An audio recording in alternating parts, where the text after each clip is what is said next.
Welcome back to the GTN show. Arguably one of, if not the toughest running events in the world has started this week. We also had the women's 10K world record absolutely smashed.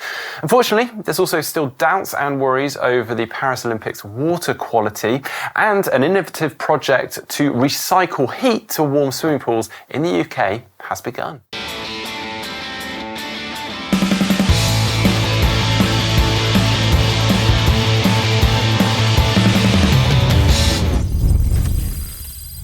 Right, kicking off with Reacts, things I've spotted on social media this past week. And, well, it's the off-season. We see the pros jumping into wind tunnels, velodromes, doing all sorts of testing during this time of the year. And BMC Pro Tri are doing just that. They've got Clement Mignon, one of their recent signings to the team, in the tunnel at Silverstone doing some wind tunnel testing. Also, though, interestingly, which is caught my eye really, is the suit with this kind of hash design all over it. It's unbranded, doesn't seem to be tagged in. Previously, they've been working with 2XU for their tri-suits. Is it still 2XU? Is it a new brand with some innovative technology and designs going on? We'll just have to wait and see, but pretty cool. Also, you can see he's got the hydration system down the front of his suit, following that trend.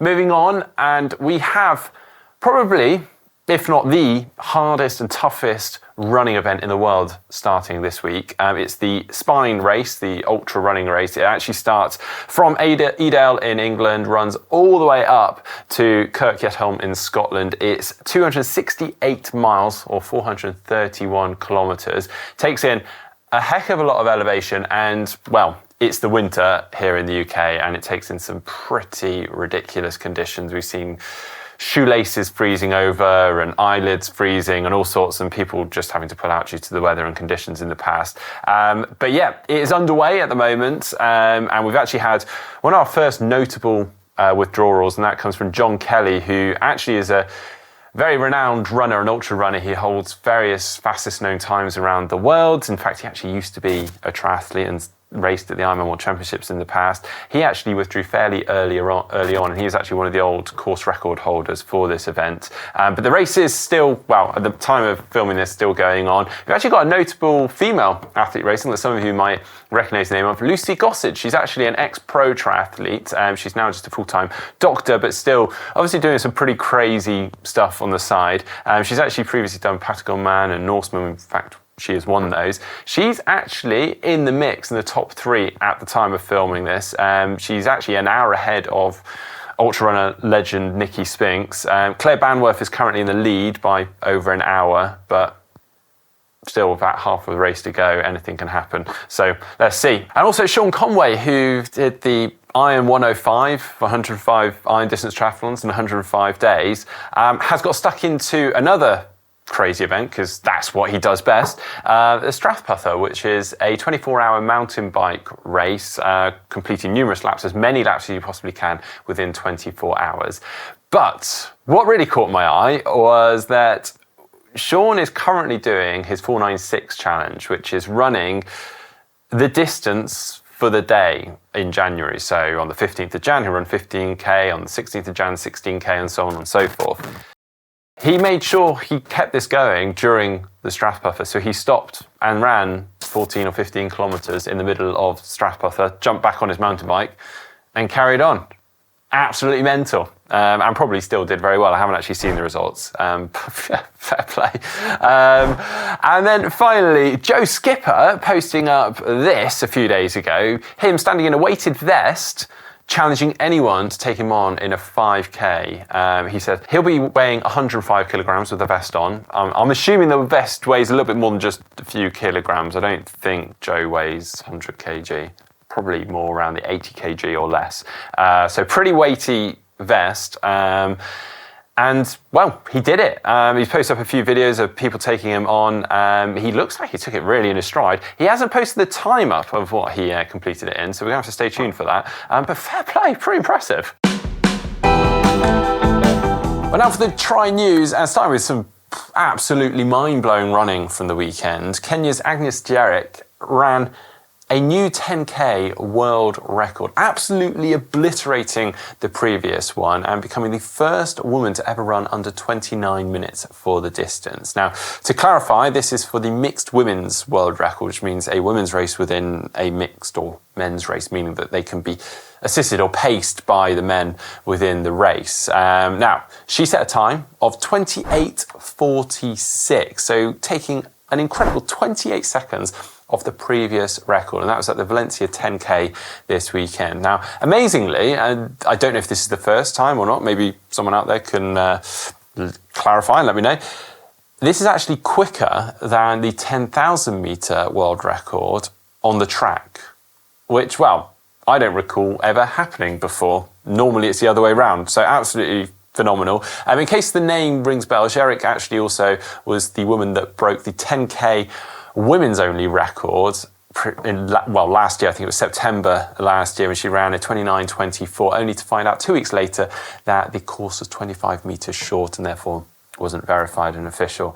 But absolute phenomenal performance. And for anyone geeky out there like myself, you might notice that she wasn't wearing the Adidas Pro Evo shoes that you might assume she would as an Adidas athlete. She was actually wearing the Adidas Takumi shoes, which are still kind of a super shoe. It sort of blends this new generation of super shoes with some of the old style shoes, that sort of racing flat style shoes. They're slightly firmer and snappier kind of shoes geared towards 5 to 10K runners rather than further distances, sort of half marathons up, which I thought was quite interesting to see her not opting for that kind of latest shoe with a whopping price tag on it. Moving on anyway to World Triathlon news, and they have just announced a new partnership with the Wollongong City Council in awarding them the World Triathlon Championship Finals for 2025. In fact, it actually marks a landmark 3-year partnership in which they'll be bringing not just the 2025 finals, but also 2 more World Triathlon events. They've got the 2024 World Triathlon Cup, which is in April of this year, and also an additional World Triathlon event planned for 2026. Now, obviously, the World Cup this year will act almost like a trial or a test event for the World Championship Finals in 2025, but pretty exciting. And some more event news, maybe less positive event news, unfortunately. After a month of waiting, Malibu City Council has awarded the permit to put on a triathlon to the former Malibu Triathlon owner, Michael Epstein. Now, to give you a bit of backstory on this and sort of try and unpick what's going on here. Mike Epstein owned Malibu Triathlon under Zuma Foundation a number of years back, before then selling it to Motive Sports, who then sold it to Super League Triathlon in 2020. Super League Triathlon steered it through obviously some challenging times with COVID. They raised substantial funds for the Children's Hospital Los Angeles and obviously ran its event alongside their Super League Triathlon format quite successfully. Now, in early 2023, the city of Malibu created a road race ad hoc committee, which essentially decided which organisations got permits to run road race events, running events and triathlons in the area. So suddenly Super League Triathlon found themselves competing for the rights to put on a race it had fairly recently just bought. And well, unfortunately for them, the committee has decided to award that permit to Zuma Foundation, which is run by Epstein, for the triathlon permit. Now, obviously, Super League Triathlon still own the IP for Malibu Triathlon. So Epstein's event will be called the Zuma Beach Triathlon and will take place on September the 14th and 15th of 2024. But this decision not to award it to Super League Triathlon obviously, unfortunately, ends a 38 years of Malibu Triathlon as we know it, which is quite sad, really. I mean, I guess it is business, but it all does seem a bit short-sighted, and maybe there's more to this than I'm aware, but yeah, I hope obviously they find a solution to this, but obviously not great news. Moving on, some more Paris Olympics controversy with the water quality, which we've mentioned once or twice before. The River Seine obviously is a major concern for the Paris Olympic Organising Committee, with them obviously putting a big impetus into the cleanup of the riverbed, having actually had to cancel 3 test events last year due to the water quality. Well, Paris Mayor Anne Hidalgo actually pledged on Wednesday to take a historic dip in the Seine before the Games begin to highlight what she sees as a key part of the city's Olympic legacy, the creation of 3 open-air swimming pools for the public. Now, interestingly, this actually comes a little over 30 years since the former president and then mayor of Paris, Jacques Chirac, promised in 1990 to bathe in the Seine in front of witnesses in 1993, but never actually kept his promise. So hopefully she does manage to come through, because that will be quite entertaining to watch nonetheless. Paris actually has already invested around 1.4 billion euros to make the Seine swimmable. So fingers crossed. I mean, obviously watching the triathlon last year was really cool, and I personally would quite like to be there in person to watch the Olympics, because wow, what a course. Now for What the Tech, and well, this bit I love. I think this is absolutely phenomenal.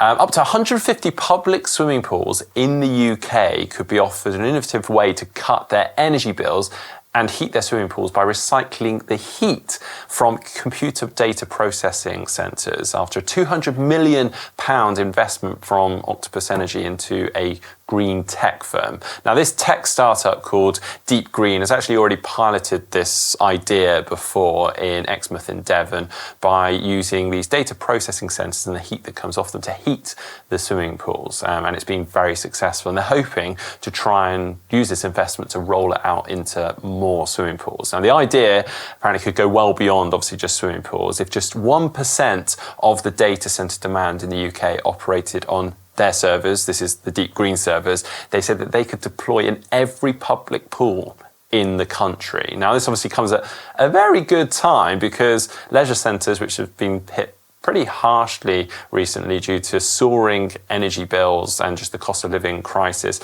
have had to either close, cut hours, or are just losing money, sadly. So this could be an absolute game changer, really. Now, in Exmouth, the swimming pool was actually able to slash its heating bill by more than 60%. And in return, Deep Green actually gets a lot of rewards from this, because they're actually cooling their computer data processing centre. And actually, they say, as a result, get a significant competitive edge over ones that aren't getting cooled. And they said, this is no longer just about pools, however. We have received interest from a wide range of other potential partners who could make use of our free heat, such as district heating networks. So pretty neat. I'd love to see this happen, because I've obviously seen swimming pools suffer in the past, having been to many that I've swum in as a child, seen them close over the years due to this just the general cost of having to maintain and keep them heated. So I think this is neat. And yeah, looking forward to seeing it develop. And now moving on to our Pinboard, things and photos that you guys have sent in to us. And this month, we're asking for you to send in photos of not just your pain cave, but you working out in your pain cave. Whilst it's lovely seeing a pain cave, we want to see you guys hard at work. And a little reminder, this month we are running the Zwift 30 and 30 minutes of exercise every day throughout January. We're hosting a number of events, well, obviously an event every day, on our Zwift Companion app within the GTN official club. So go find our club on the Zwift Companion app and join in with one of the events. And you could perhaps join Heather, myself, or James for one of those rides or runs. So yeah, sign on up, get stuck in. But anyway, moving on to some of these photos of you guys in your pain caves. First one comes from Stanley in Philadelphia. He said, after many years of my pain cave sharing space with my basement workshop and laundry room, I expanded my house to add a dedicated pain cave. Now I get plenty of natural light, and I don't have to stare at my washing machine while training indoors. Hey, nice. That's like the perfect size as well, and it's got everything you need in there. Good work. Disappointed to see you've got a GTN video on there, not a GTN video. No, I'm only joking. Right, moving on to Jeff from Iowa in the USA. My comfy pain cave, avoiding the below zero temps and blizzard conditions in the upper Midwest in the US. Last year, I was lucky to get a spot for the Norseman and watch Mark's videos multiple times in preparation, but nothing prepared me for the cold, wet suffering, and it wasn't even a bad year weather-wise in Norway. Yeah, it can get pretty bad out there. I got to say, I was very lucky, if not too lucky because it was incredibly hot for Norseman the year I did it. Anyway, built this pain cave when we became empty nesters. The children moved on, obviously, a year and a half ago, and I think I've become soft. The black finisher's shirt boosts my ego when I realise how soft I've become. Thanks for the motivation. That's a cracking pain cave. Look at that. I'm guessing what you're saying is this is one of your children's old bedrooms. If you just, it's gonna be sad when they come back, isn't it? And like, oh, where's my? Oh, you just put your bike in my bedroom. Anyway, next one from Dean from Dublin. Just an age grouper, loving triathlon. Here in my pain cave. Made it up through lockdown. Whoa, that's a wicked pain cave. Very cool. And then final one from Ivan from Texas. Watching a GTN show for motivation to push through quitting day while training for the London Marathon. Oh, that's cool. Training for London Marathon in the US, so popping across to take on one of the majors. Very good going. And final one, from Thomas in Germany. Don't want to switch my road bike between indoor and outdoor multiple times a week, so I use my cross bike with a smart trainer. It was snowing today, so staying indoors and watching a few GTN videos during training was definitely the better option. Great little setup you got there. It looks like it might be your office during the day and then it turns into your training centre in the evening, maybe. Anyway, keep your pain cave photos coming in with you working out using the photo uploader link on screen right now, in the description just down below. Say what? All right, time to have fun and look at some of the comments that made me chuckle this past week, starting with Belinda's bike fit video. Jazz and Roll has commented saying, poor Belinda, all she wanted when she applied for the job was a desk job, 9 till 5, and coffee and drinks with her girlfriends afterwards. Well, little did she know. And also Marek, behind the camera right now, is finding out himself as we start pulling him into some GTN videos, so good luck, Marek. Also, we had a video this week that Heather presented on resting heart rate and, well, whether your resting heart rate should be low, high, and various things like that. And as Heather said in there, having a low resting heart rate isn't a competition. The Zul one has commented saying, having a resting heart rate is not a competition. Well, let me tell you how low my resting heart rate is. The comments. In reference to everyone that's ignored Heather and has still told us how low their resting heart rate is. So thank you for all of those very impressive low resting heart rates. Now, coming up on the channel this week to whet your appetite, we have got Daniel Reef's hardest workout. Yes, you'll notice James and Heather aren't with me right now, and that's because they're out in Spain filming loads of videos in which James is taking on Daniel Reef's hardest bike workout. Good luck, him. If you'd like to watch a video now, though, do go check out that low resting heart rate video because it is a really good watch, actually. If you enjoyed today's video, please do give it a thumbs up, give it a like, and don't forget to subscribe for more GTN content.